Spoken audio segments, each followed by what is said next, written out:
A lot of our clients come to us really with the main question of how do I derive the value of what I'm worth when talking to these potential employers?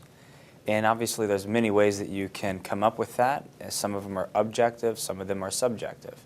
And so really the advisors at Larson are here to help our clients understand what their true value is. There are really two forms of compensation structure in the medical world. There's collection-based, and then there's RVU-based.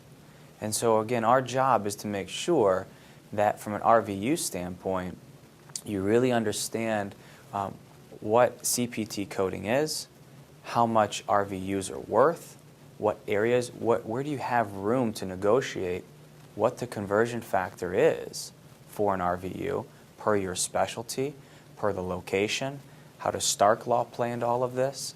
So compensation structure can get very complicated when you're looking at the RVUs, but it's very important that you understand that concept. Another key item to discover these sign-on bonuses. These are really, in my opinion, a way to bring your overall compensation package to where it needs to be. And so for my neurosurgeon that was actually under where they should have been by $50,000, this was an area that we were able to add a little bit of extra income in the first year to really bring them to where they needed to be. Another key item to discover would be moving expense repayment. And this is going to really be probably closer to $5,000 to $10,000 depending on your specialty. It's an area of negotiation, but again, this would not be a primary point to negotiate. I would start with the salary and signing bonus before I went to the relocation. One of the benefits of going into the hospital world or the academic world is simply that they generally offer very good retirement benefits.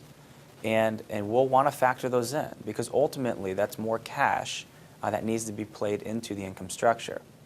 The private world, they're going to be a little bit more unique in the sense of how they build them. Some of them don't offer retirement plans at all, which needs to be factored in.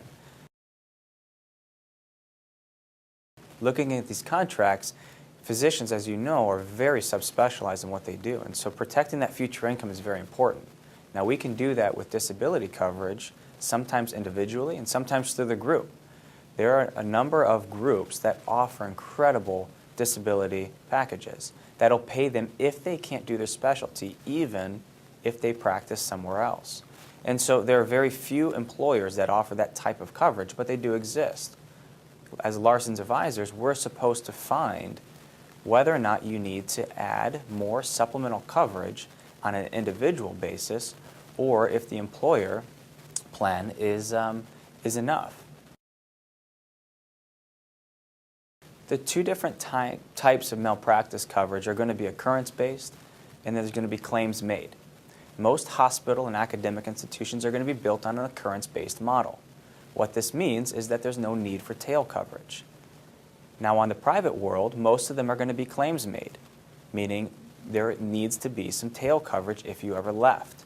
So as a Larson advisor represents you, it's important to make sure that they look ahead in the contract to see whose responsibility is it to pick up the cost for tail coverage, which can be very expensive depending on how long you've practiced and what your specialty is. Another key finding that we look at, of course, are non-compete clauses.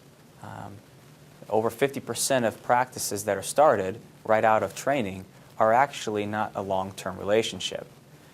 And this is where it's important to make sure you understand what your options are, especially if you move to a city where you have family in town and you really don't want to leave that city. Now, not every state will recognize a non-compete law. And so, first and foremost, the Larson advisor will make sure in which state you're practicing in will determine whether or not non-competes even hold up.